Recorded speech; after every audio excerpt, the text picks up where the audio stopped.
Morning. Hello, everybody. Friday, welcome. Good to have you with us on this Friday meeting. We're out, of course, at Port Elizabeth at Fairview Racecourse, Gqeberha, 0691643272. That's the number that you need to send your WhatsApp to, your details, so we can get the information to you as soon as it comes out to us. And the betway.co.za, there's that QR code. Use your phone, very simply. Phone, camera, scan that code, and it takes you to the Betway website. And you can start opening up your account and getting busy if you haven't already done so. So more action this weekend. Lots of sport again, particularly the Springboks. Hopefully they can turn it around this weekend. Right. The first on the card, I got Nino Podesta. He's going to talk to us about the start of BIPOTS and that sort of stuff. And we'll talk about the opener, where the market has, at this point in time, got Ono Kamachi top of the boards as the early favourite. It's Friday morning. And morning, Nino. Are we going to bank that in the BIPOT? No, morning, Clyde. No, we're not going to bank no Kamachi because I'm in the camp of number 4 here at Montera. I think that's a horse to beat. She ran a good race behind Lady Love. She's going to appreciate going further over the 2,000 meter on the poly. I think that's a horse to beat. Ono Kamachi ran a good race behind Flight Display. Darlene Harbour, he also in with a chance, and then I'm putting in my outsider, Liswili Ilali. That stable is in good form. So 1, 3, 4, and 5, I'm not taking any chances here, and I'm hoping to double up. Okay, it's 1, 3, 4, 5 in the first leg of Nino's BIPOT.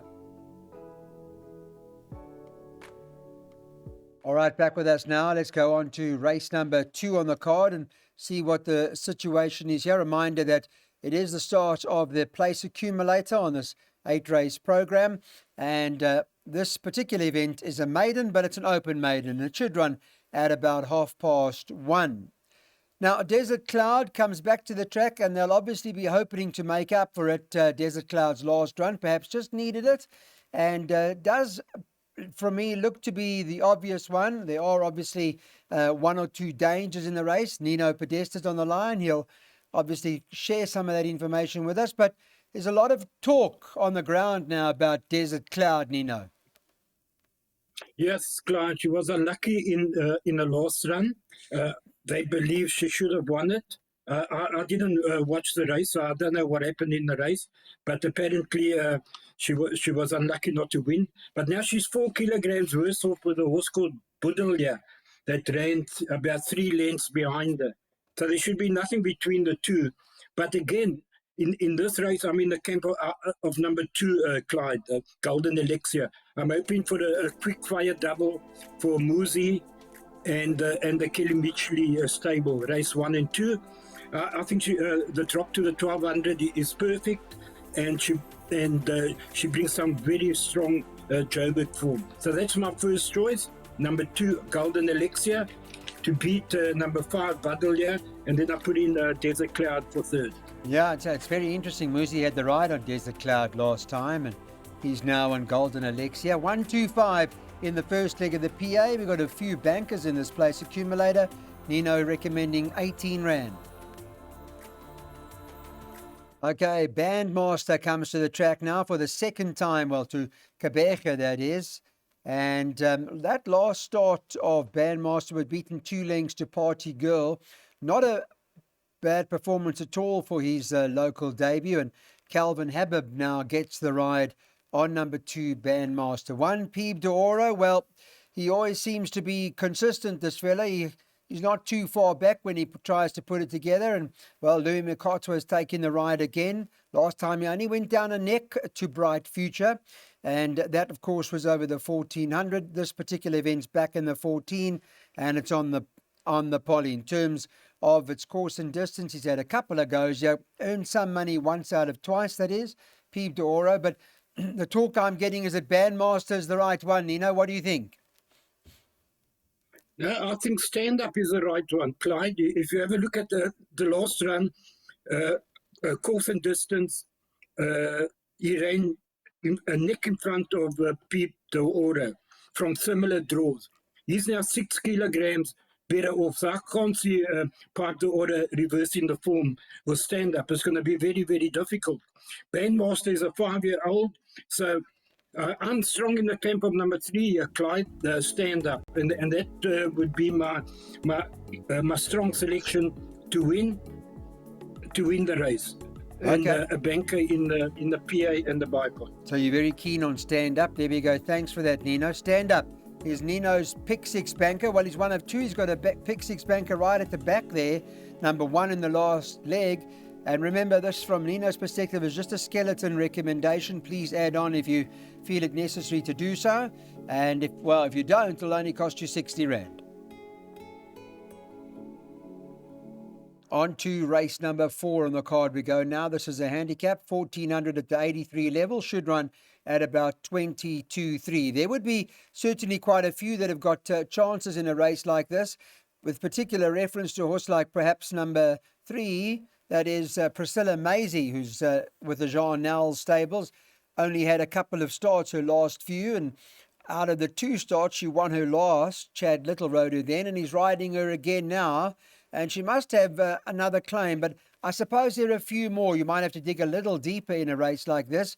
Sure, Nino has already done so, and he'll give us insight into what he's doing in the jackpot. Yeah, Clyde, I do believe that Joan Nel has a key to this. Macy and Treasure Hunt. Priscilla Macy won a good race on the poly last time, but now she's going 1400. I don't think she's won beyond 1200 meters. I don't think so. So that's a little bit of a concern. Treasure Hunt is always going to be competitive over the 1400 on the poly. I make that the nearest danger. And then there's a horse here that keeps catching my eye at the big prize, and that's number 7, One Religion. People might think this is a bit short-footed, but I don't think so. She's won over 1200 in the Transvaal, and I won't be leaving that out of anything.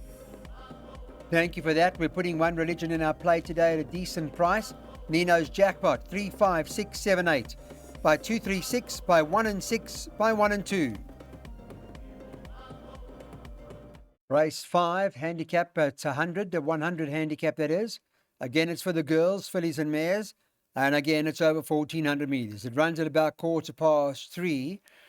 I guess the horse to beat is Gimmy's Lassie, but the question about her is whether or not she'll see out the 1400. I see she has tried it before the 14, and she's won the 1400 meters. The course and distance, her record at this point in time, she's had one go course and distance and didn't really materialize when she did try it. But the fact that she has already won over the distance of the 14, I guess must give one a little bit of encouragement about her, although I know she's not an easy ride.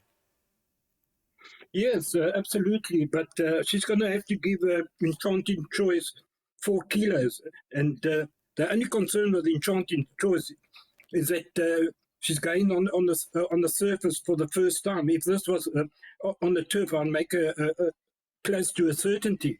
But she still remains my first choice. I haven't put Gimmy's Lassie in the play, Clyde, but for the people that want to do so, they can, because it's only small perms. I'll make the nearest danger number 2, Sweetie Darling, that's done nothing wrong since going to PE and won over the 1200. And I also know that she loves the poly. That the poly is okay for her, as you saw last time. She's also going 1400. I don't believe on breeding that would be the problem. And then obviously Montalina, who's better off at the weights. For me, it's between 2, 3, and 6. But like I said, those that want to add Gimmy's Lassie, who I believe is better over between 1,000 and 1,200, they can add that in. Thanks, Nino. It's a 12 Rand jackpot. 2, 3, 6 by 1 and 6 by 1 and 2 by 1. Race number 6 on the card is a handicap, and it's over the 1,600 meters. That's what we're having a look at now with 3 more races to go. Should run at about 10-4. And, well, let me have a look at this morning's market and see what's going on in this particular race. One, few more dollars is top of the board. Chad Little riding it for the Glen Cotson stable. They'll be hoping to crack it 14-10. Number 6, Kingdom of Heaven, Kelly Mitchley, 33-10 with Muzieni on board. And number 3, One Scotch, has come in to have a go, is at 11-2. Got Louis Makotwa riding And then Gavin Smith's got number 4. William the First. Craig Zaki takes that. And that's also at 11-2. It's double figures about the others, a bit 12-1 and better about the balance. But which one in this particular race? I know the top two for your jackpots, but what's your first choice? Well, Clyde, I know that a few dollars more is strongly fancied. That I can give the head for the green light to the punters out there. But he's got to give Kingdom of Heaven 6.5 kilos. Few dollars more. They're both 4-time winners. Few dollars has won all his starts, all 4 starts on the Old Poly in Durban. So I don't think this will be a problem. And Kingdom of Heaven, wow, you won such a good race last time. I would probably be leaning towards Kingdom of Heaven to beat few dollars more, but that is only my personal opinion. What I can say is that few dollars more is strongly fancied by both the jockey and the trainer. Okay, thanks very much for that, Nino. 2 horses, but there is a lot of talk on the ground for number 1, few dollars more. We're taking the trifectas here, 1 and 6 by 1 and 6 by the field. Here's the latest on the betting. Number 2, Mercantor favourites. It's 18-10 this morning. Number 1, Fairy Night, another Alan Creer force, 2-1. Those two top of the boards. But the whispers are for Mercantor. That's supposedly the right one. Samanga Kumalo is riding it. 6, Champanel being in great form, 9-2. And number 7, Golden Pavilion, not without a chance on current form. And that's priced up at 11-2. As for the others, I think one would agree that they probably can't win. But let's get back to Alan Creer in this race, Nino. He does appear to have quite a strong hand here. Yes, he does with the 1 and 2 cloud. As you probably know, initially made Fairy Night a banker in all my bets because if this horse is right, he'll pass this field. But I've been told to be cautious because he's been on holiday since he's had that run in Durban. And he's a bit on the fat side and he's not ready today, according to my nation. And they fancy Mercantor. They reckon that's the right one today. But I wouldn't be surprised to see Fairy Night win, even though he's a little bit underdone. He's got so much claws. Even though he's not fancy to beat his stable companion, I wouldn't be surprised if he does. The only other 2 horses in the race are the ones that you mentioned, Champanel and Golden Pavilion. I can't see anything else. So maybe just for safety, you can put all 4 in the exotics. But I think Mercantor, from what I heard, is the right one. Thanks for that information, Nino. It's always important to our weighted to win viewers. Nino, based on the information he has now got, despite making Fairy Night hard to beat yesterday, that's what we do as punters. We change our mind.